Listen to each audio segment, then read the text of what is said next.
عمرك حبيت حد غلط؟ حد دخل حياتك في لحظة ضعف وغير كل حاجة؟ أنا نوارة ودي حكايتي، اسمعوها للنهاية. بعدين معاكي بقى.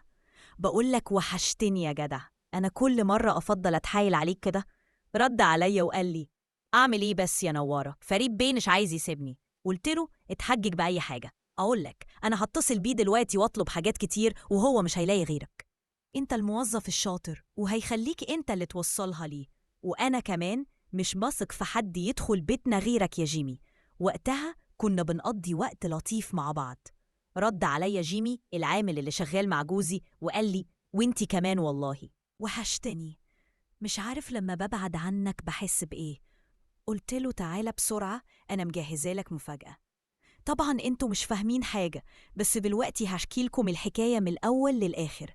بس قبل أي حاجة اعملوا لايك للفيديو واشتركوا في القناة وفعلوا الجرس علشان توصلكم الحكايات الجديدة اللي بننزلها كل يوم.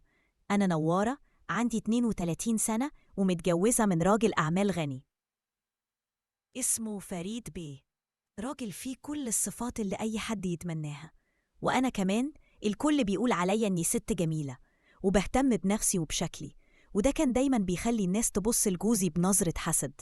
لكن رغم كده كان في حاجة ناقصاي.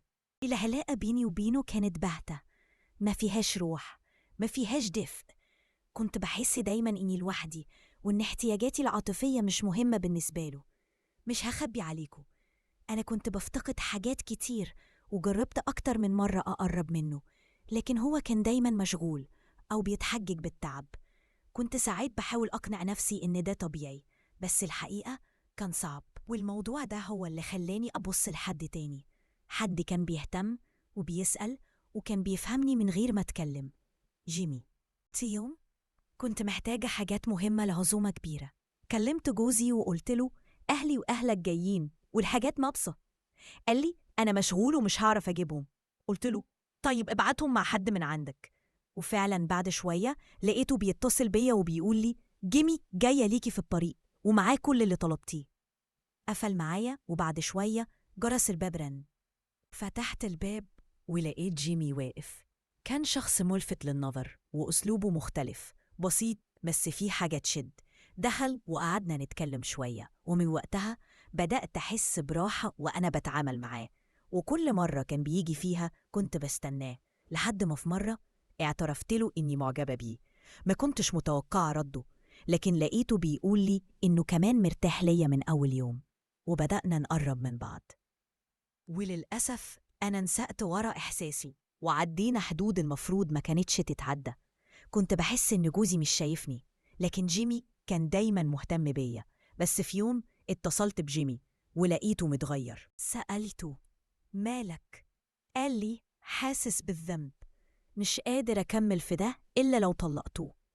قلت له يعني هنتجوز؟ قال لأ، في ظروف تمنعني، بس أنا مش قادر أكمل كده كمان. وهنا اتصدمت. أنا كنت فاكرة إني لقيت اللي بيعوضني، بس اكتشفت إني تهت أكتر. جوزي كان بيرجع من الشغل ينام وأنا كنت لوحدي. حاولت أقرب، أتكلم، أفتح أي باب، لكن دايما كنت بقف قدام باب مقفول. وجارتي اللي اتجوزت بعدي بأيام كنت بسمع صوت ضحكها كل يوم، وكل يوم كنت بسأل نفسي هو أنا اللي غلط ولا اللي جنبي مش شايفني؟ رحت لجارتي وفتحت لها قلبي. قلت لها أنا مش سعيدة ومش عارفة أتصرف. حكت لي على وصفة طبيعية جابتها من عند العطار لجوزها، بتقوي الطاقة وتخلي العلاقة أفضل. جربت الوصفة وفعلا جوزي اتغير، رجع بينا الكلام والضحك والونس. بس لحد اللحظة دي أنا مش عارفة أقوله الحقيقة إن الوصفة هي السبب.